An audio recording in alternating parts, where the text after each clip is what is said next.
Celsius থেকে finite, যা পঞ্চম অধ্যায়ে গুরুত্বপূর্ণ একটি সি প্রোগ্রাম, যা প্রায় বোর্ড পরীক্ষা এবং কলেজ পরীক্ষা এসে থাকে। তো দেখো এটা কিভাবে সন্ধান করবা। তো সেলসিয়াসকে সংক্ষেপে সি দ্বারা প্রকাশ করা হয়, ফারেনহাইটকে সংক্ষেপে এফ দ্বারা প্রকাশ করা হয়।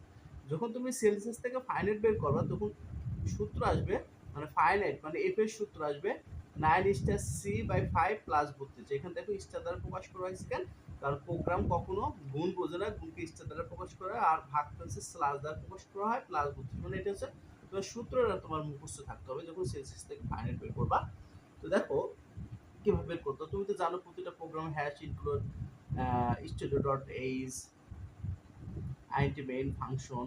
এখানে ফ্লোট ডেটা ব্যবহার করছে কেন, কারণ এখানে ভাগ আকারে আছে, 9কে 5 দিয়ে ভাগ করলে পয়েন্ট চলে আসে। তো তোমরা জানো যে পয়েন্ট চলে আসলে ফ্লোট ডেটা টাইপ ব্যবহার করতে হয়, আর পয়েন্ট ছাড়া আসলে যদি পূর্ণ সংখ্যা আসে সেক্ষেত্রে আইনটি ডেটা টাইপ ব্যবহার করতে হয়। এখানে দেখো ভাগ আকারে আছে, তো এই জন্য এখানে ফ্লোট ডেটা টাইপ ব্যবহার করছি।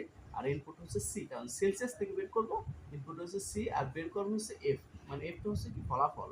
তো প্রিন্ট এফ হচ্ছে এখানে আমরা যে ইনপুটের মান দেবো সেই মানটা দেখাবো। Print F enter the value of কত সি, মানে ইন্টার দ্য ভ্যালু অফ কত সি।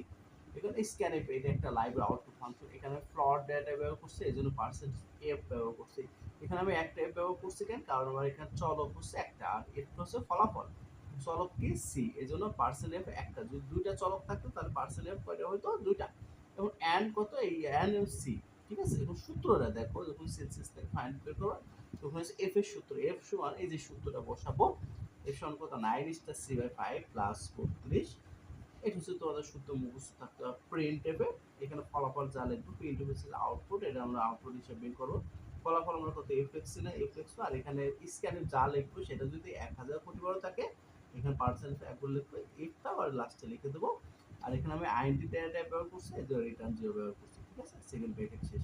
মনে রাখবা এই যে সেকেন্ড ব্র্যাকেট শুরু করতে হয়, সেকেন্ড ব্র্যাকেট শেষ করতে হয়। আর মনে রাখবা সেকেন্ড ব্র্যাকেট পর যতগুলো স্টেটমেন্ট আসে সবগুলো স্টেটমেন্ট শেষে সেমিকোলন, দেখো semicolon semicolon semicolon semicolon semicolon semicolon, বুঝতে পারছি। এখন ধরো প্রশ্ন তোমার হচ্ছে ফারেনহাইট থেকে সেলসিয়াস বের করতে হবে, মানে উল্টা প্রশ্ন। যখন ফারেনহাইট থেকে সেলসিয়াস বের করবে তখন এক্সচেঞ্জ হয়ে যাবে, ঘুরে যাবে, তখন এফটা এখানে আসবে, আর যেহেতু সেলসিয়াস বের করো তখন সিটা এখানে আসবে। তাহলে এখানে কি আসবে, এখানে সির জায়গায় এফ আসবে, তার মানে ইন্টার ভ্যালু অফ কত, এখানে আগে সি ছিল বলে সি, তাহলে এফ আসবে এখানে, তার মানে এখানে এফ। তো এই স্ক্যান এফ এখানে যা আছে তাই, এখানে এফ আসবে, তাহলে এখানে এফ থাকলো আর এখানে কত এফ আসবে। তখন আমার এই সি সূত্রটা বসাবো, সি সমান কত 5, এখানে যে সূত্রটা আছে এই সূত্র বসে দেবো, আর এখানে যা আছে সবই সেম। আশা করি তোমরা বুঝাইতে পারছি। দুইটা প্রশ্ন সেলসিয়াস থেকে ফারেনহাইট এবং কি ফারেনহাইট থেকে সেলসিয়াস, যা তোমাদের পরীক্ষা এসে থাকে।